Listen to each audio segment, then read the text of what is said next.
هنا تعالوا مع بعضنا نشوف الحالة الجميلة دي.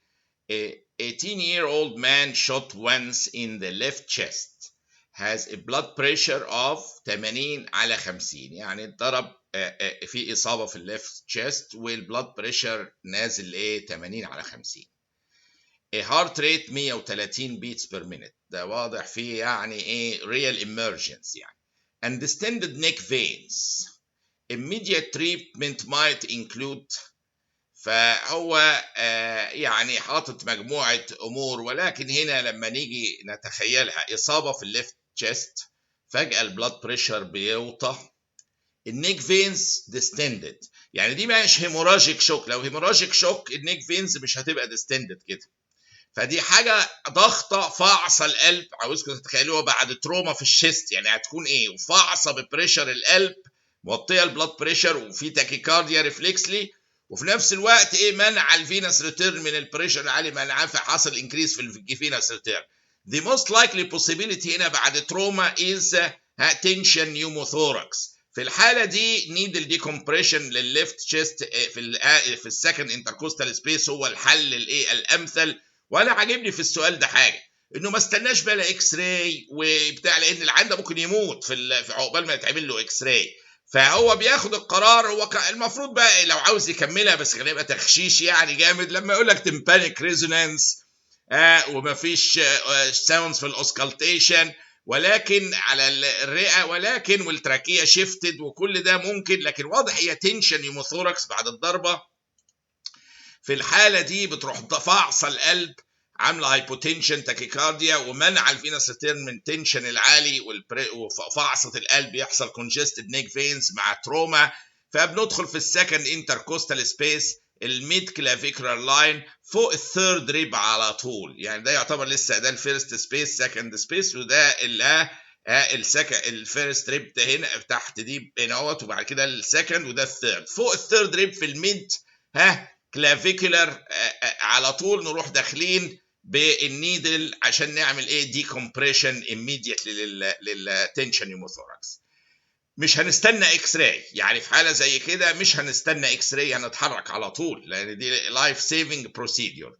A family came after car accident to the ER. The child is 5 years old. What is your recommendation for him if he witnessed loss of conscious for 10 minutes? يعني بعد اكسيدنت فقد الوعي 10 دقايق وجايبينه في الاي ار. طبعا دي حاله ما تعديش، كون واحد يفقد الوعي، طفل او بني ادم يفقد الوعي 10 دقايق بعد حادثه، في احتمال يكون في هيماتوما حاصله في البرين او كده تروما جامده، وده يحتاج immediately an urgent سيتي سكان. هو احسن حاجه هنا عشان الايرلي ديتكشن، لو في بليدنج او كده من احسن الحاجات ليها السيتي سكان. طب هنا 5-year-old girl complains of perianal pruritus. Results of clear adhesive tape test are positive.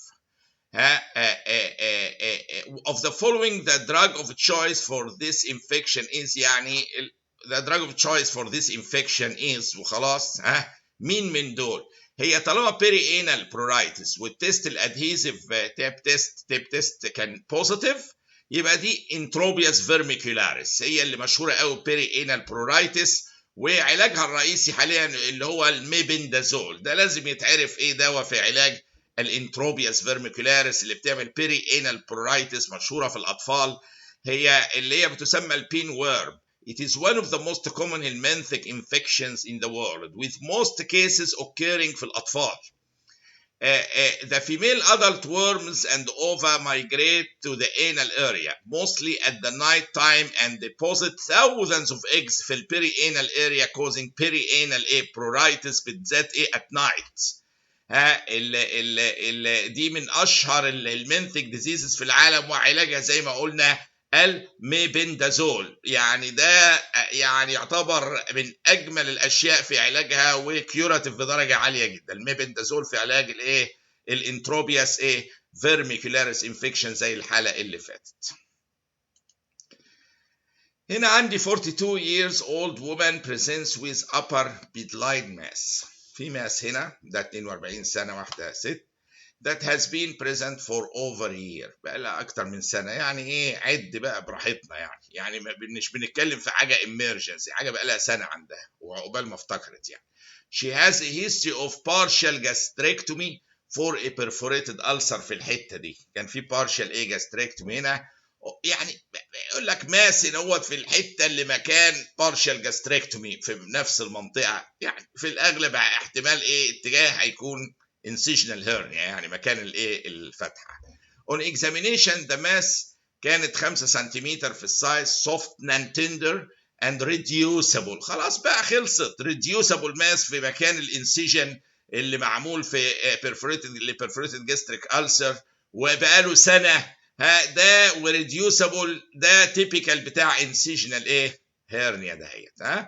هو ده الموست يعني طبعا بداهة، دي حاجة يعني مش محتاجة تفكير كتير ان مكان الانسيجن مكان حاصل نوع من الهيرنيا، وريديوسبل الانتستين مع اي بريشر تتراجع تاني، لانها دي هيرنيا بتروح يعني على حسب، لو في وضع بوزيشن معين بتاع ممكن تبان الماس، ووضع تاني او مع ضغطه تختفي. reducible.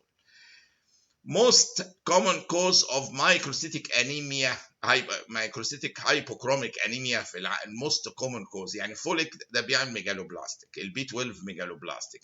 anemia of chronic disease بتبقى مايكروسيتيك، والايرون ديفيشنسي مايكروسيتيك، والسفيروسايتوزس بتبقى هايبر كروميك. على فكره لما تبقى سفيروسايت تركيز الهيموجلوبين بيبقى شكل اكتر، فتبص تلاقيها بقت هايبر كروميك مش هايبوكروميك.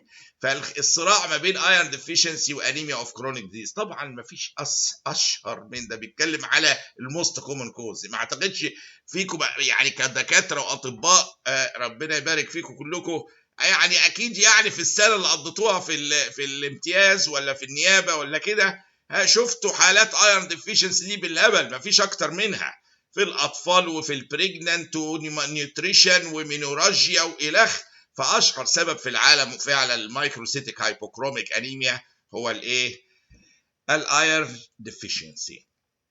وهي عامة الموست كومن كوز زي ما قلنا ايرون ديفيشنسي. ليها في اذر كوز زي انيميا اوف كرونيك ديزيز تعمل مايكروسيتيك هايبوكروميك انيميا، الثلاسيميا والسيدروبلاستيك انيميا، وفي طرق عديدة للتفرقة بينهم، يبقوا شوفوها في ليكتشرز الهيماتولوجي بتاعتي. فكده هو بنبقى بس نخلص السؤال ده. الموست كومن كوز للمايكروسيتيك هايبوكروميك انيميا هي معروف الهاي ايرون ديفيشنسي انيميا. هل يعني ذلك ما فيش غيرها؟ لا، في غيرها اللي هم المجموعه دهيت برضك. وننتقل للسؤال القادم باذن